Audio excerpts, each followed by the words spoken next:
समझ आ गई है ना मैं क्या कह रहा हूं। अब अगर आइंदा किसी सहाबी के घर में घुस के तुमने उस पर तशद्दुद किया, हम बताएंगे कि तुम्हें तुम्हारी बीवी ने गोली क्यों मारी। बस इतना ही बताना था। Thank you very much. बिस्मिल्लाहिर्रहमानिर्रहीम। अस्सलामुअलैकुम। मैं हूं मोहम्मद फ़ारूक और आप देख रहे हैं मेरा YouTube channel daily news update. नाजरीन, हाज़िर खिदमत हूं एक नई वीडियो के साथ। तो नाजरीन, आप ये तो जान ही चुके होंगे कि हामिद मीर को नौकरी से निकाल दिया गया है। जियो न्यूज़ वालों ने निकाल दिया है और वो ख़ुद भी नौकरी से जान छुड़वाना चाहते थे। इसकी असल हकीकत क्या है? हकीकत जानने के लिए वीडियो को पूरा वॉच कीजिएगा। कौन सा ऐसा क्लिप है जो जियो न्यूज़ वालों के हाथ लग गया है हामिद मीर का? जी हाँ, हामिद मीर का एक ऐसा क्लिप है जो जियो न्यूज़ वालों के हाथ लग गया, जिसकी वजह से जियो न्यूज़ वालों को ज़बरदस्ती हामिद मीर को लात मारनी पड़ी। तो जी हाँ दोस्तों, इसके साथ साथ आपको बताते चलें कि अल्लाह ताला हर चीज़ माफ़ कर देता है, लेकिन गरूर और तकब्बर की कोई माफ़ी नहीं है। मुतकब्बिर छोटे हों या बड़े हों, अल्लाह ताला ने सबको दुनिया के लिए एक मिसाल बना दिया है। ऐसा ही कुछ हामिद मीर के साथ भी हुआ। अल्लाह ताला ने हामिद मीर को इज़्ज़त दी, दौलत दी और शोहरत दी, और बजाय इसके कि हामिद मीर अल्लाह ताला का शुक्र अदा करता और इस बात का आवाम को पजीराई का सिला देता, हामिद मीर ने आवाम की उम्मीदों पर पानी फेर दिया है। नाजरीन, हामिद मीर की माहाना इनकम लाखों में नहीं बल्कि करोड़ों में है। हामिद मीर जब अल्लाह ताला की दी हुई नेमतों और अपने इदारों के सिस्टम में जब इसने नाशुक्री करना शुरू की तो अल्लाह ताला ने अपनी रस्सी खींच ली। 3 दिन पहले हामिद मीर अपनी नौकरी के बारे में बता रहे थे कि मेरे हज़ारात और ख़यालात आवाम के सामने लाने में जो रुकावट है वो सिर्फ़ और सिर्फ मेरी नौकरी है। तो नाजरीन, उनके क्या इज़हारात और ख़यालात थे जो वो आवाम में सुनाना चाहते थे, उनको पेश करना चाहते थे, लेकिन उनके दरमियान उनकी नौकरी की रुकावट थी। लेकिन अब वो हो गया ख़त्म, और उनके क्या इज़हारात हैं, ख़यालात हैं, उनके अपने ज़बानी सुनिए। बिस्मिल्लाहिर्रहमानिर्रहीम। सबसे पहले तो यहाँ जितने भी सहाफ़ी और सिविल सोसाइटी के लोग, पॉलिटिकल पार्टीज़ के लोग, वकला बरादरी के लोग, स्टूडेंट्स और लोग यहाँ पे आए हैं, आप सबका शुक्रिया।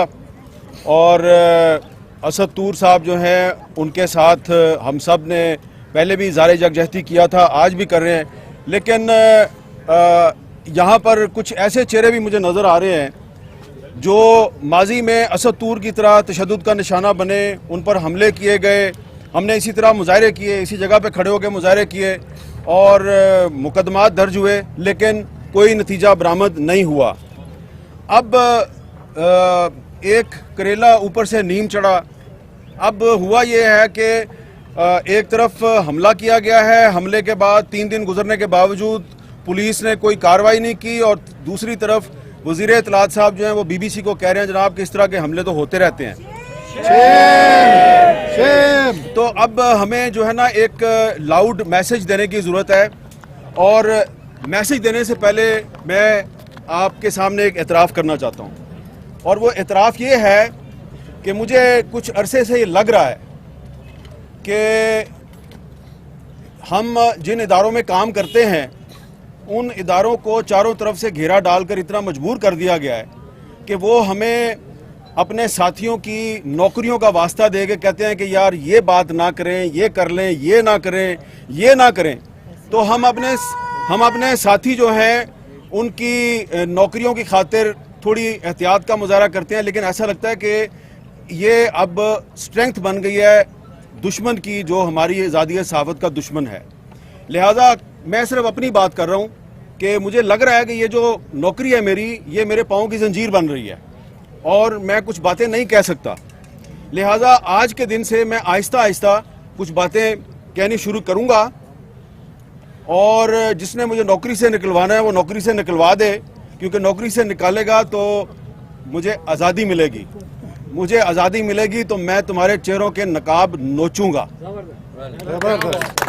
ये आपको शायद लग रहा हो कि मुझे तो गुस्सा चढ़ा हुआ है, मुझे कोई गुस्सा नहीं चढ़ा हुआ। गुस्सा इसलिए नहीं चढ़ा हुआ कि ये जो नौजवान मेरे साथ खड़ा है, पहले आपने इसको मारा, इसके घर में घुस के मारा, और फिर आपने एक दूसरे को टेलीफोन कॉलें की और पर्सनल मीटिंग्स में कहा हमने घर में घुस के मारा। तो अगर तुम इतने बहादुर हो तो घर में घुस के मारते हो जिसमें उसकी मदद के लिए सिवाय उसके तोते के और कोई भी नहीं था, तो इतने मर्द के बच्चे हो, इतने बहादुर हो, तो सीना तान के कहो ना हाँ जी मैं इसके घर में घुसा हूं। लेकिन तुम इतने बुज़दिल हो, इतने बेगैरत हो कि तुम ये तो नहीं मान रहे कि मैं इनके घर में घुसा था, तुम कहते हो ओहो नहीं कोई लड़की का भाई था जिसने मारा है। तो क्योंकि एक बहुत बेगैरत और बुज़दिल दुश्मन से वास्ता पड़ा है, तो इसलिए वो समझता है कि मेरा पता नहीं चलेगा, मैं नामालूम हूं। तुम कोई नामालूम नहीं हो, तुम्हारा पता है हमें तुम कौन हो। ये जो तुमने एक असद तूर के बारे में प्रोपेगेंडा किया है कि जनाब लड़की का जो भाई था वो इसका भी भाई नहीं, लड़की के भाई का नहीं पता मुझे, लड़की की माँ का पता है, उसका नाम जनरल रानी है। लड़की की माँ का नाम है जनरल रानी, जिसका डायरेक्ट ताल्लुक होता है chief of the army staff के साथ। ठीक है, अब तसल्ली होगी आपको जी। तो ये भी एक झलकी आपको बता दिया कि और भी जनरल रानी है, उनका भी नाम बताएंगे हम।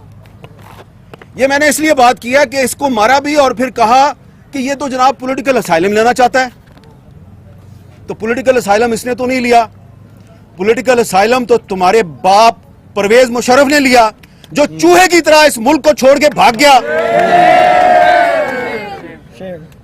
इसके बैंक अकाउंट्स चेक करवाओ, असद तूर के बैंक अकाउंट्स चेक करवाओ और परवेज मुशर्रफ के बैंक अकाउंट्स भी चेक करवाओ, पता चल जाएगा कि गैर मुल्की ताकतों से फंडिंग किसको मिलती है। तुमने इससे नारा लगवाया इजराइल मुर्दाबाद, इसलिए कि तुम्हारी दाढ़ी में तिनका है, तुम चोर हो। तुम्हें पता है कि तुम हम लोगों के सामने बैठ के इजराइल के साथ सफारती ताल्लुकात की वकालत करते हो। जब तुम लोग पाकिस्तान के मीडिया को इजराइल के हक में एक नैरेटिव बनाने में नाकाम हो जाते हो, तुम देखते हो ये मीडिया तो हर वक्त इजराइल की मुखालफत ही करता रहता है, तुम्हें इस पे बड़ा गुस्सा आता है। तुम फिर कभी मतीउल्लाह जान को उठा लेते हो, कभी अबसार आलम को गोलियां मारते हो, कभी असद तूर को उठा के घर में घुस के मारते हो। फिर तुम्हारा एक और भी प्रॉब्लम है, तुम कहते हो जी हमारे टैंकों को जंग लग गया, हम लड़ नहीं सकते, इंडिया से दोस्ती कर लो। और मीडिया पे शिकवा होता है, मीडिया वाले हो तुम, हम इंडिया से दोस्ती करना चाहते हैं, तुम हमारे साथ ताउन नहीं करते, तो तुम मीडिया को फेंटी लगाते हो कि मीडिया जो है ये इंडिया के साथ दोस्ती में हमारे नए नैरेटिव जो है उसकी मदद नहीं कर रहा। तो इजराइल के मामले पर और इंडिया के मामले पर ये मीडिया जो है ये उस नैरेटिव पे खड़ा है जो पाकिस्तान के अवाम का नैरेटिव है, जो कायदे आज़म मोहम्मद अली जिन्ना का नैरेटिव है। हम उसी नैरेटिव पे खड़े रहेंगे। तुमने मादरे मिल्लत फातिमा जिन्ना को भी गद्दार कहा और आज तुम असद तूर को भी गद्दार कह रहे हो, तो लिहाजा ये भी गद्दार है तो मैं भी गद्दार हूँ, यास्मा शराजी भी गद्दार है, फौजिया शाहिद भी गद्दार है, मुनीज़ जहांगीर भी गद्दार है, तायरा अब्दुल्ला भी हम सारे गद्दार हैं, क्योंकि आपके बाप दादा अयूब खान ने फातिमा जिन्ना को गद्दार कहा था। तो जो मुनीज़ जहांगीर ने थोड़ी सी बात किया ना, मैंने उसको जरा थोड़ा आगे बढ़ा दिया है कि अब अगर आप हमारे घर में घुस के मारेंगे ना हमें, तो हम आपके घर में तो नहीं घुस सकते, आपके पास टैंकें और बंदूकें हैं, लेकिन हम आपके घर के अंदर की बातें आपको बताएंगे और ये भी बताएंगे कि किसकी बीवी ने किसको क्यों गोली मारी और उसके पीछे कौन जनरल रानी थी। समझ आ गई है ना मैं क्या कह रहा हूं। अब अगर आइंदा किसी सहाबी के घर में घुस के तुमने उस पर तशद्दुद किया, हम बताएंगे कि तुम्हें तुम्हारी बीवी ने गोली क्यों मारी। बस इतना ही बताना था। Thank you very much.